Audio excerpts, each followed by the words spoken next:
So we all know Squidward J Tentacles, famous for his big nose, array of artistic abilities, and overall negative attitude. And what could be better than serving up smiles? Being dead. In the show, he works with and lives next to the main character of the show, Spongebob SquarePants, and the relationship between these two characters is very interesting. There are small moments throughout the show where they seem to genuinely get along. However, for the majority of the series, they do not like each other. Shut your half-wit pie holes! Well, let me correct myself. SpongeBob does see Squidward as a friend, but Squidward is constantly being annoyed by SpongeBob's antics. Seeing how annoyed Squidward gets at SpongeBob, you may be wondering, why doesn't Squidward quit his job, sell his house, and move as far away as he can from SpongeBob? Well, in simple terms, he can't, because SpongeBob's family is actually paying Squidward to look after SpongeBob. It's time to grab some popcorn and strap yourselves in, because this theory is going to be a wild ride.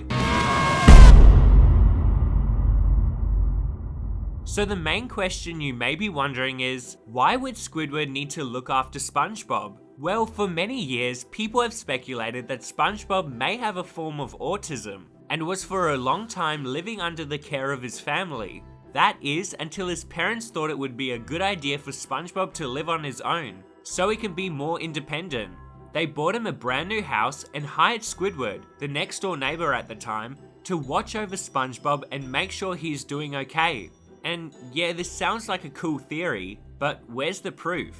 Well, let's start with the most important part of this theory, the idea that SpongeBob has autism. When you begin to examine SpongeBob's behavior, it does seem plausible that SpongeBob may have autism.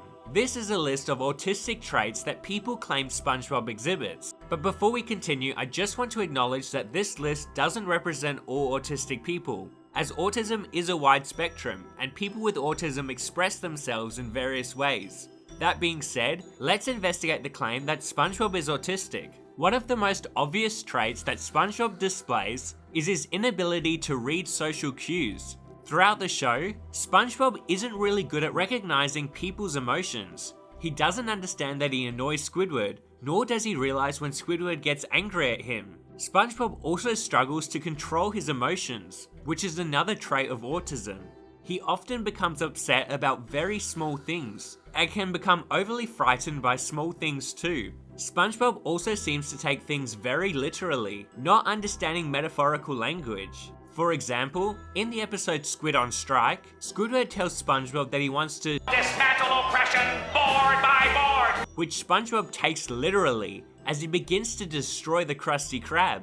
Many autistic people also have a special interest, which is basically an area of their life that they feel extremely passionate for. In SpongeBob's case, that's fry cooking, a job which many people would hate to do, but SpongeBob seems overly fixated on, even becoming upset when he's unable to flip those juicy patties.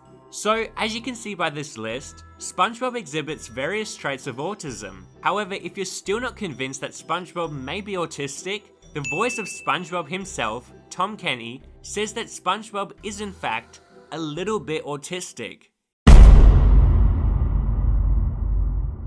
So now that we've established that SpongeBob is autistic, we need to figure out why Squidward was chosen to look after SpongeBob, and why he even agreed to it. Cause I mean, he obviously hates being around SpongeBob. Well, it's a long story. A really long story. So long in fact, that it begins in prehistoric times. In the episode, Ugh, we see primitive versions of SpongeBob, Squidward, and Patrick getting up to nautical nonsense. This mostly focuses around them discovering fire.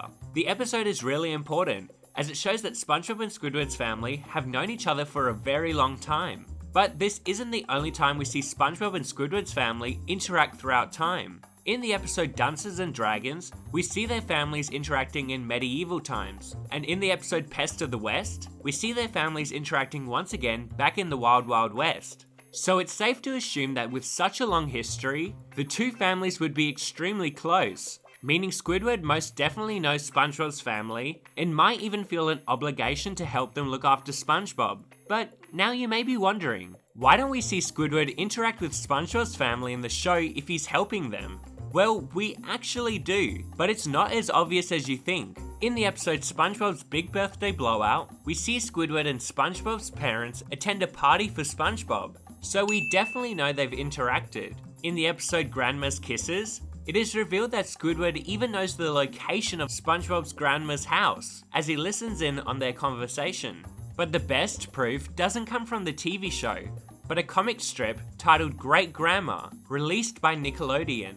In the comic, SpongeBob invites Squidward to visit his grandma's house, when Squidward replies that he will come if she doesn't play any of her corny music. How does Squidward know what type of music SpongeBob's grandma plays if he hasn't visited her before? Later in the comic, Squidward ends up visiting SpongeBob's grandma and even states that he wants to visit her again without SpongeBob because they both share the same interests and get along very well. So there is solid evidence that Squidward and SpongeBob's family have definitely interacted in some way or another. However, there doesn't seem to be enough evidence to prove that they have talked specifically about looking after SpongeBob. But the lack of evidence may be evidence itself. So if it's true that SpongeBob's parents hired Squidward to look after SpongeBob, they wouldn't want SpongeBob knowing, because the whole point of it is to make SpongeBob feel independent. And since the show is based on SpongeBob's perspective, it would make sense that we don't see much evidence of this happening in the show, as it's trying to be hidden from SpongeBob. So now that we've established that Squidward and SpongeBob's parents are working together, we now have to figure out why Squidward even agrees to look after SpongeBob. I mean, if he hates SpongeBob so much, why doesn't he quit his job, sell his house, and move as far away as he can from SpongeBob? We've seen Squidward's house get demolished many times throughout the show. However, he continues to rebuild his house in the same spot every time, next to SpongeBob.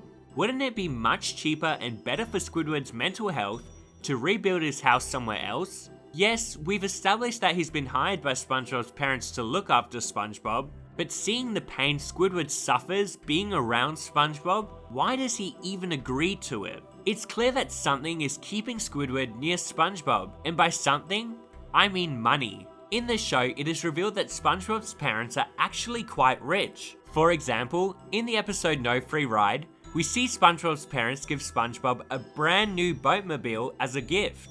So if SpongeBob's parents have a lot of money, it's not impossible that they are paying Squidward to look after SpongeBob.